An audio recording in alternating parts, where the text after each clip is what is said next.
Կառուցապատման ոլորտում գործող իրավակարգավորումները, շինարարական աղմուկ, Երևանի քաղաքապետարանի հասարակական կարգի պահպանության ծառայության պետի տեղակալ պարոն Բարսեղյան, համեցիկ։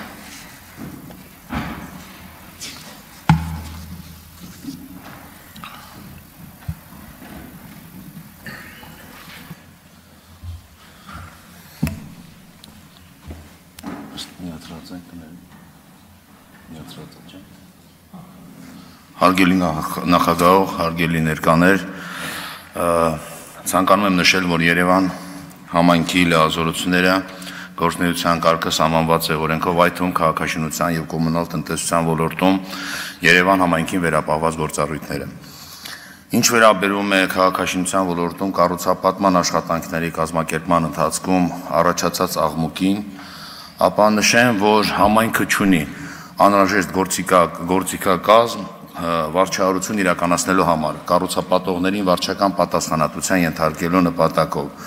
այնինչ ստացված բողոքների հիման վրա միայն կատարված տեղատեսությունների արդյունքում հորդորում են կառուցապատողներին դադարեցնելու, դա վերաբերում է ժամը 23:00-ից հետո կազմակերպող աշխատանքներին, դադարեցնելու եւ կառուցապատողները մեծամասնությամբ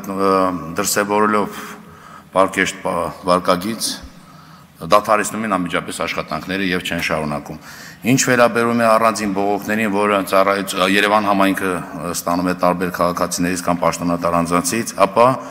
մենք վերահասարագրում ենք առողջապահական տեսչական մարմին համապատասխան վարչահարություն իրականացնելու համար, հաշվի առնելով, որ տվյալ վարչահարությունը գտնվում է վերջիններիս իրավասության ներքո։ Ճիշտ է, քննարկվող հարցը վերաբերել է քաղաքաշինության եւ կոմունալ տնտեսության ոլորտին, սակայն կցանկանայի նշեի Երևան համայնքին վերապահված լիազորությունների առևտրի ոլորտի վերաբերյալ Երևան համայնքի իրավասու ստորաբաժանման կողմից բազմաթիվ այցելություններ են կատարում առևտրային օբյեկտներում, հանրային սննդի օբյեկտներում, սահմանափակման ենթակա օբյեկտներում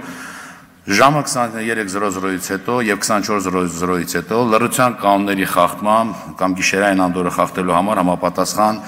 փաստեր արձանագրելու, իրականացնելու վարչահարություն եւ որի հիման վրա կայացում է համապատասխան վարչական ակտ, վարչական պատասխանատվության ենթարկելու վերաբերյալ տվյալ առևտրային գործունեություն իրականացնող սուբյեկտին։ Նշենք, որ 2024 թվականին կազմել է 100-ից ավելի լռության կանոնների գիշերային անդորրը խախտելու վերաբերյալ համապատասխան արձանագրություններ։ Նշված միջոցառումները կրում են շարունակական բնույթ եւ օրից օր ավելի կատարելագործում է նաեւ հսկողության մեխանիզմը։ Սա կարող եմ նշել նաեւ քաղաքաշինության ոլորտին Երևան համայնքի համապատասխան իրավասություն վերապահելու դեպքում աղմուկի դեմ պայքարի կարող է լինել արդյունավետ պայքար եւ նվազեցվի կամ իսպար վերածվի աղմուկը Երևան քաղաքում կառուցապատման աշխատանքների ընթացքում։ Վերջ։ Շնորհակալություն, հարցեր չունենք հերթագրված, հերթագրվել եք, համեցեք։ Նախ ասեմ, որ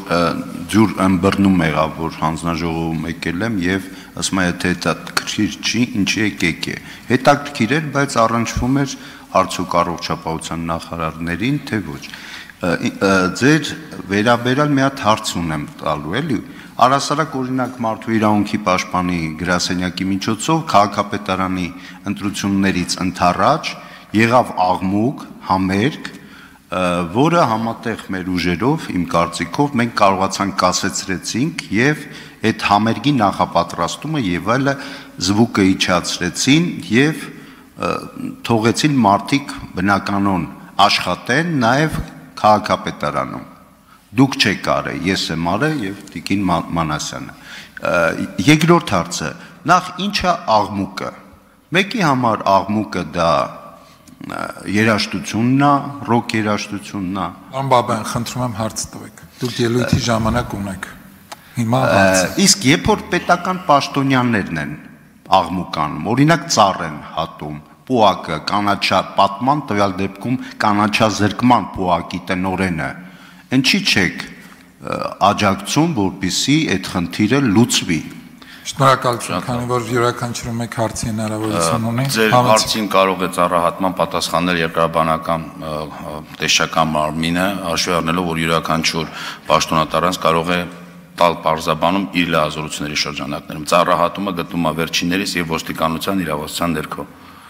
Շնորհակալություն ուղղորդման համար, ասեմ, որ նույնիսկ ընդերքի տեսչական մարմինը չի